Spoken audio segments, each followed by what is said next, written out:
What's going on, everybody? This is Ray Hatton for the Spartan Unbreakable Challenge Elite Female 30 to 34 or 35. I don't know. We're in our 30s. This is parallel squat hold for max time. So,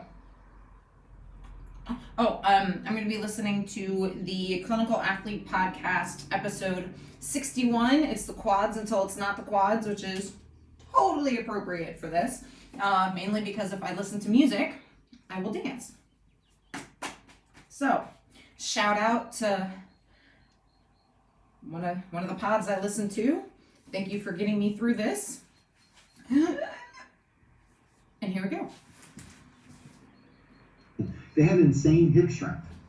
Because we always think, oh, well, they go into valgus because they don't have enough hip strength. It's like, you know, a great way to strengthen the hips? Land in valgus. Because when you land in valgus, if you don't go through to complete collapse, it's your hip muscles that are getting loaded. You look at the biomechanics of it, and you're creating a fairly large moment arm for the hip abductors when you go into valgus. And so it's a great training modality for the hip abductors if you wanted. Now, again, as we're talking about here, I don't know, this is like, you know, I'm not going to teach my post-op ACL how to use a hip strategy. I'm not going to teach them how to, let's go ahead and go into valgus and work on, just having enough strength there. There are lots of other ways to go about that. But yeah, I mean, that's the thing is, I say that too. It's a great way to have really strong hips is to have a really weak quad and go try to do stuff. Well, there's some prospective literature on that with patellofemoral pain, if I'm not mistaken, where I think that those who went on to develop patellofemoral pain actually had stronger hips and more of a dynamic valgus at the knee. I think I remember seeing something like that, kind of crossing over. Yeah, so a strong hip allows more valgus, if that makes sense, because the more valgus you go into, the more hip strength you need to be there.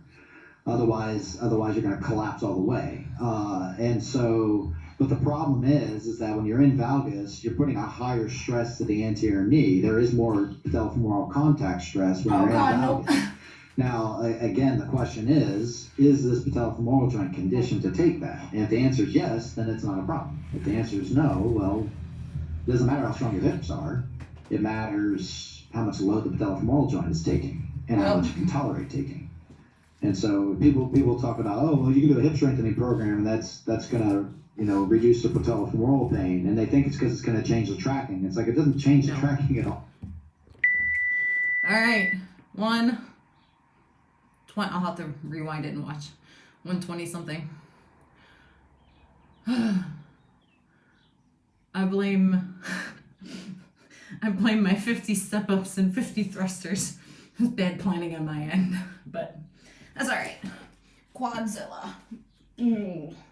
Getting us through.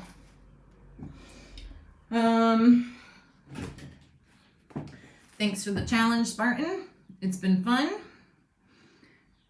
And yeah, with love from the CrossFit community, or at least this CrossFitter. Maybe see you on a race course eventually. Once this, coronavirus thing, if it ever goes away. Ciao.